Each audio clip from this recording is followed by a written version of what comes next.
two buses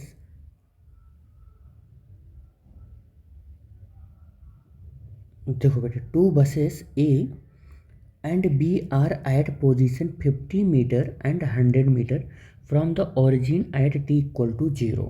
suppose कर लेते हैं कि ये हमारा क्या है, ओरिजिन है, और ये हमारी क्या है, रोड है, जिस पर दो बसेस हैं। कह रहा है कि they start moving in the same direction. ये दोनों कैसे चल रहे हैं, सेम डायरेक्शन में मूव करना स्टार्ट करते हैं। लेकिन ये जो कह रहा है पहले उस पर ध्यान दे दो आप कि 50, ये ओरिजिन है, ये क्या है बेटे, ओरिजिन है। ओरिजिन से ये बस कितने डिस्टेंस पर है, ये कह रहा है कि ये बस 50 मीटर के डिस्टेंस पर है। और ये वाली बस जो है, ये बस का डिस्टेंस कितना है, ये 100 मीटर पर है ओरिजिन से। ठीक है, इस बस का नाम है ए और इसका नाम है बी, इसका नाम है बी। और t इज इक्वल टू 0 पर ये यहाँ पर देखा गया, यानी कि ऑब्जर्वर यहाँ कहीं पर खड़ा हुआ है। अब ये स्टार्ट कर रहा है जब मूविंग, और साइमल्टेनियसली दोनों एक साथ अपना मोशन स्टार्ट करते हैं, लेकिन यूनिफॉर्म वेलोसिटी से। कैसे स्टार्ट करते हैं, यूनिफॉर्म वेलोसिटी से। इसकी स्पीड 10 मीटर पर सेकंड है और इसकी स्पीड 5 मीटर पर सेकंड है, देखो, एंड 5 मीटर पर सेकंड, दोनों की स्पीड यही गिवन है। और अगर दोनों एक यूनिफॉर्म वेलोसिटी से चल रहे हैं, वेलोसिटी को चेंज ही नहीं कर रहे हैं, तो एक्सेलरेशन इस बस के लिए भी 0 और इस बस के लिए भी 0। इसी स्पीड से चलता आएगा और इसी स्पीड से ये भी चलता जाएगा। तो आगे देखो क्या कह रहा है, आगे कह क्या रहा है न्यूमेरिकल में, कि कह रहा है कि डिटरमाइन द टाइम, वो टाइम बताओ आप और वो पोजीशन बताओ आप जहाँ पर बस ए जो है बस बी को ओवरटेक करेगा। तो सपोज कर लेते हैं कि बस ए जो है बस बी को इस पोजीशन पर क्या कर देगा, ओवरटेक कर देगा, ऐसे किसी एक पोजीशन पर ओवरटेक कर देगा। तो ये इसके लिए सपोज कर लो ये डिस्टेंस कितना है, तो ये डिस्टेंस हम मान लेते हैं कि ये S1 है, और ये इसके लिए डिस्टेंस कितना होगा, ये सपोज कर लेते हैं कि ये डिस्टेंस कितना है, S2 है। टोटल डिस्टेंस अगर मैं इस बस का ओरिजिन से देखूं, कहाँ से, ओरिजिन से, तो ओरिजिन से फॉर बस ए, तो ओरिजिन से टोटल डिस्टेंस अगर मैं देखूंगा तो वो x1 इज इक्वल टू कितना हो जाएगा, 50 प्लस S1 हो जाएगा।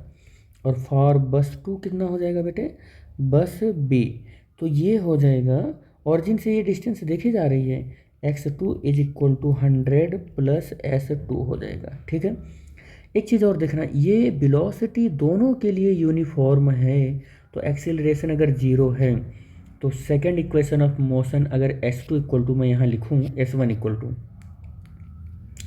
तो ut plus half AT square, और ये पूरा टर्म 0 हो जाएगा बिकॉज ऑफ एक्सेलरेशन इस पूरी जर्नी के लिए 0 है, एक्सेलरेशन पूरी जर्नी के लिए 0 है। तो S1 इक्वल टू ut, और S1 इक्वल टू u की वैल्यू कितनी गिवन है, यानी कि 10। ठीक है, और टाइम कितना गिवन है, t, कितना टाइम गिवन है, t गिवन है।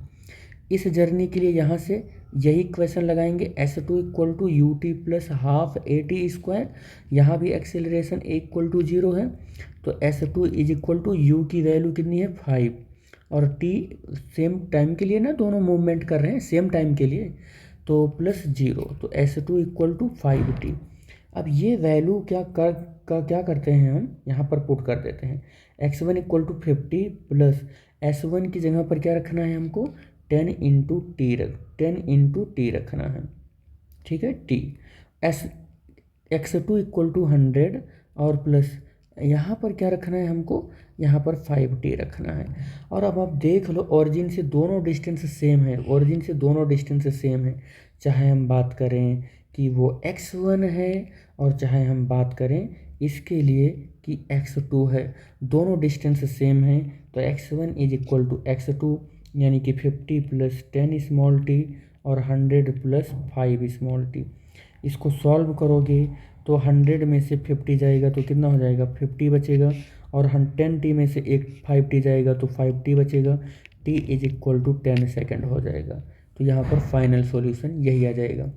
अब टाइम तो हमको मिल गया, लेकिन ये कह रहा है ना कि पोजीशन भी बताना है आपको, तो पोजीशन बताने के लिए आप किसी भी क्वेश्चन को पकड़ कर रख लो, अब काम सर आ जाएगा। देखो इसी को पकड़ लें, x1 equal to 50 plus 10 into time कितना आ गया है, टाइम की वैल्यू आ गई है अपने पास 10 सेकेंड, तो ये 10 आ गया है। तो x1 इज इक्वल टू कितना आ जाएगा, x1 इज इक्वल टू ये 100 और 50 150 मीटर आ जाएगा।